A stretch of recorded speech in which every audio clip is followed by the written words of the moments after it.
গাছের শাখায় জড়িয়ে আছে লালচে লাক্ষার আবরণে। বরই, বাবলা, পলাশ, খয়ের ও ডুমুর গাছে লাক্ষা পোকার রস নিগড়ে দেয়, যা বাতাসের সংস্পর্শে এসে তৈরি করে লাক্ষা বা লাহা। একসময় এই অর্থকরী ফসল ছিল গ্রামীণ জীবিকার অন্যতম ভরসা।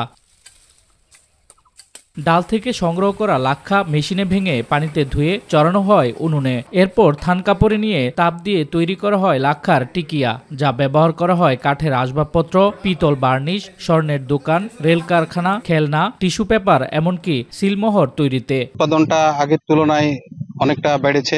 যদি এটা সরকার সহযোগিতা করে আমাদের, তাহলে পারে আমরা হয়তো বাংলাদেশে আরো বিভিন্ন এলাকায় এটা ছড়িয়ে দিতে পারবো উৎপাদনটা। একসময় চাষের পাশাপাশি রপ্তানিও হতো ভালো, কিন্তু এখনের উজ্জ্বল সম্ভাবনা অনেকটাই হতাশজনক। লাক্ষা চাষী ও শ্রমিকদের দাবি, এই শিল্পটি কৃষি খাতে অন্তর্ভুক্ত করে সরকারি সহায়তা দেয়া হলে ফিরতে পারে লাক্ষা চাষের সোনালী দিন। এই পণ্যটিকে কৃষি পণ্য হিসেবে পরিগণিত করা হোক, তাহলে বর্তমানে আমরা চাষিরা আরো উৎসাহ পাবো। সরকার যদি আমাদের একটু সহযোগিতা করে তাহলে আরো উৎপাদন বাড়বে। প্রোডাকশন বেশি হলে দাম একটু কমবে, প্রোডাকশন কমে গেলে দাম জীবিকা নির্ভর করে আপনার সম্পূর্ণ আমাদের এটার উপরে। বিশেষজ্ঞরা বলছেন, দক্ষ জনবল তৈরি ও সরকারি পৃষ্ঠপোষকতা পেলে এই শিল্প থেকে বৈদেশিক মুদ্রা অর্জন করা সম্ভব। আমরা যদি এখানে কৃষি লাক্ষার প্রকৃত শিল্প তৈরি করতে পারি বা গড়ে তুলতে পারি, সেক্ষেত্রে কৃষকরা এটা আবার আগ্রহী হবে এবং চাষ পরিমাণ বাড়বে। সরকারের উদ্যোগ নেওয়া দরকার।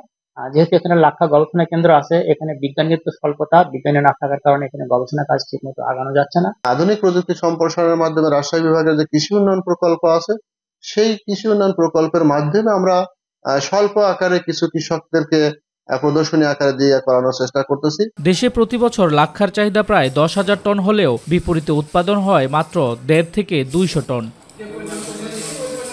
শামস তাবরিজ উচ্ছ্বাস, মাই টিভি নিউজ ডেস্ক।